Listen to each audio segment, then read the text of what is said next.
What's up mga madlang people? Andito na naman po kami para sa makapanibagong makabuluhan na aralin. Yes. At ako nga pala si Ali Di Villanueva. And ako pala si Justin V. Leonito. At ito naman si Gandang gabi, I'm Danmark A. Alburo. ang pamilya ay malinaw na tanda ng human flourishing dahil nagbibigay ito ng joy, connection at belonging. Ang tawanan at suporta ay nagpapalakas ng resilience habang ang tunay na samahan ay nagtataguyod ng impact. Tiwala at komunidad dikit pa sa material na tagumpay. Ang mga simpleng sandali ng saya kasama ang pamilya ang tunay na ugat ng mas makabuluhang bahay. Ang pera naman ay sumusuporta sa human flourishing dahil nagbibigay ito ng access sa basic needs, security at opportunities. Para sa growth, nakakatulong ito para makapag-aral, mag-invest sa health at ma-explore ang creativity na nagpo-promote ng independence at social mobility. Pero ang tunay na halaga ng pera ay nasa paggamit nito. Kapag ginabayan ng generosity at purpose, nagiging tool ito para sa well-being, hindi lang sa simpleng accumulation. Next naman magpe-present ay si Justin Leonito. Next naman ay yung salamin. Ang isang lalaki na nakikita ang kanyang younger self sa salamin ay simbolo ng reflection at growth. Sa pagkatuto mula sa kanyang past at pagkaunawa kung sino na siya ngayon. Nakakahanap siya ng purpose, inner peace at pagpatuloy na nag-growth sa buhay. Ang positive mindset at magandang physical health ay mahalaga para sa balance at meaningful na buhay.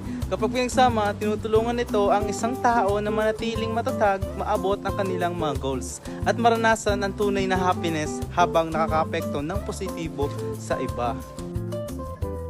A business connects to human flourishing by creating value, opportunity, and purpose through innovation and collaboration. Business provides jobs, goods, and service that meet human needs and improve quality of life.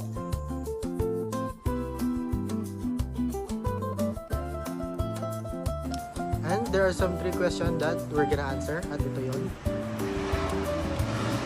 Human flourishing for me is about balance. Hindi lang ito tungkol sa money o successful, kundi sa pagkakaroon ng good mentality, supportive na family at meaningful na work or business.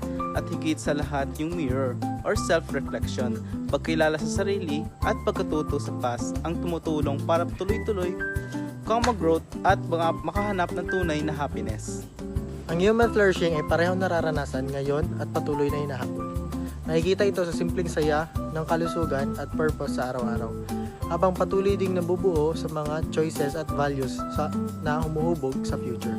Sa ganitong paraan, ito ay achieve na pero kailangan pa rin i-achieve.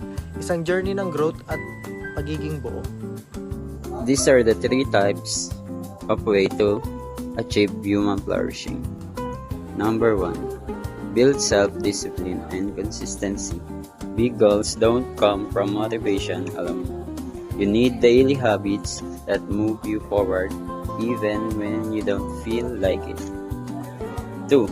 Develop meaningful relationships. Human flourishing isn't just personal success, it includes strong connections with others.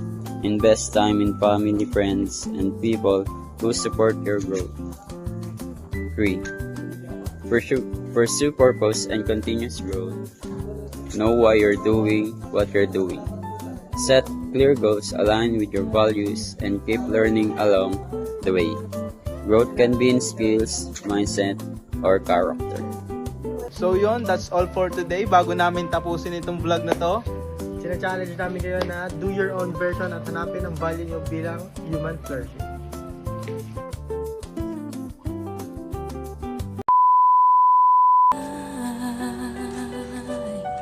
Ay, sorry po. Okay ka lang?